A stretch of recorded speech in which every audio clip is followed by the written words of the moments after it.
अस्सलाम वालेकुम everyone, welcome back to my channel universe of positivity. अस्सलाम वालेकुम एवरीवन, मेरा नाम है गालिया।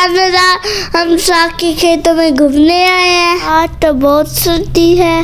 तो जनाब, आज मैं आपको लेके आई हुई हूँ गांव के खूबसूरत से फ्रेश माहौल में। ये कौन से खेत हैं? ये मकई के खेत है। जी हाँ, ये सामने आपको नजर आ रहे हैं मकई के खेत।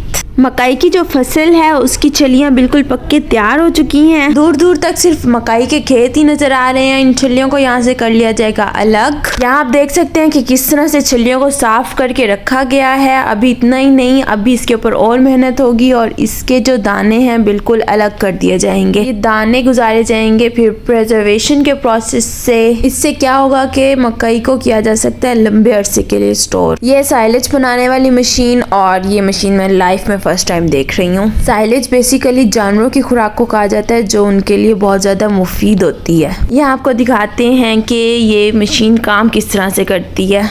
ये तो इस तरह से वर्क कर रही है जिस तरह से घास काटने वाली मशीन वर्क करती है। साइलेज बनाने के लिए जो फसल इस्तेमाल की जाती है उसमें होता है मॉइस्चर लेवल तकरीबन 60 to 65%। यहाँ जो आप देख रहे हैं तरीका, इसमें फसल को काट के रखा गया है और फिर साइलेज मशीन में डाला जा रहा है। इस तरह से एक और मशीन होती है, उसमें खुद से हार्वेस्टिंग नहीं करनी पड़ती। वो मशीन खुद ही कट करती जाती है और चॉप भी करती जाती है साथ के साथ ही। इस मशीन में मकई का घास और छलियाँ दोनों ही बहुत ईजीली चॉप हो जाती हैं। यहाँ आप देख सकते हैं चॉप्ड घास को जमीन पर फैलाया गया है और इसको दबाया जा रहा है ट्रैक्टर की मदद से। इसके लिए जगह ऐसी सिलेक्ट की जाती है जहाँ पर बारिश का पानी खड़ा ना होता हो। घास के नीचे भी शॉपर रखा जाता है और ऊपर से भी इसको अच्छे से शॉपर के साथ कवर करके ऊपर मिट्टी दे दी जाती है जब तक ये प्रिपेयर नहीं हो जाता पूरी तरह से। आज से पहले तक मैंने सिर्फ साइलेज के बारे में सुना ही था। फर्स्ट टाइम मैंने इसको बनता हुआ भी देख लिया कि ये बनता किस तरह से है। अभी मैंने आपको बताया था कि मकई से दानों को अलग करके किया जाता है खुश्क इसको इसलिए किया जाता है ताकि इसको ज्यादा लंबे अरसे तक स्टोर किया जा सके। उसके बाद इसको भेजा जाता है फ्लोर मिल्स में और वहाँ बनता है मकई का आटा। और इस मकई से बनते हैं मेरे फेवरेट पॉपकॉर्न्स। असल में मकई को स्टोर करने का जो तरीका है हजरत यूसुफ अलैहिस्सलाम के ज़माने में स्टार्ट हुआ था कि कहत की वजह से मकई को लंबे अरसे तक स्टोर करना था। बस वहाँ से ही मकई को स्टोर करने का तरीका हमें मिला है। और ये हैं सारे लहसुन के खेत। हमें जो इजीली हर चीज़ अवेलेबल होती है मार्केट में, उसके पीछे किसान की कितनी मेहनत होती है उसके बारे में आप सोच भी नहीं सकते। यहाँ आपको सामने नज़र आ रही है बरसीन की फसल और इसके अंदर साग भी मिक्स किया हुआ है। बरसीन की फसल लगाई जाती है जानवरों के लिए।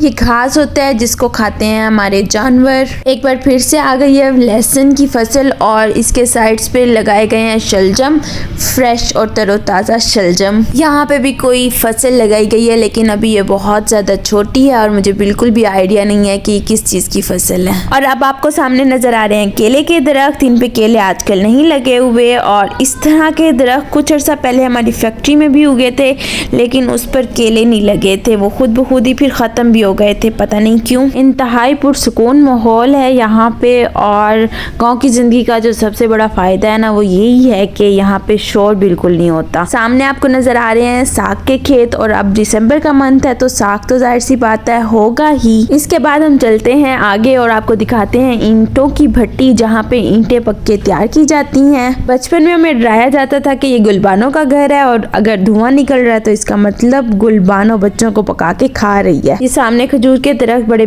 तरीके से लगे हुए हैं, बड़ा छोटा छोटा और फिर सबसे छोटा। सामने जो आपको दरख्त पे जाल सा नजर आ रहा है ये असल में एक किस्म की बीमारी है। ना तो ये दरख्त को सनलाइट पहुँचने देती है, बाकी के इसके जो न्यूट्रिशंस होते हैं वो भी खुद खा जाती है जिसकी वजह से बड़ा भी दरख्त हो तो वो भी ख़त्म हो जाता है खड़े खड़े ही। यहाँ पे करते हैं व्लॉग को एंड। आप जल्दी से वीडियो को लाइक कर दें, चैनल को सब्सक्राइब कर दें। इंशाल्लाह कल मिलेंगे एक नए व्लॉग के साथ। अल्लाह हाफिज़।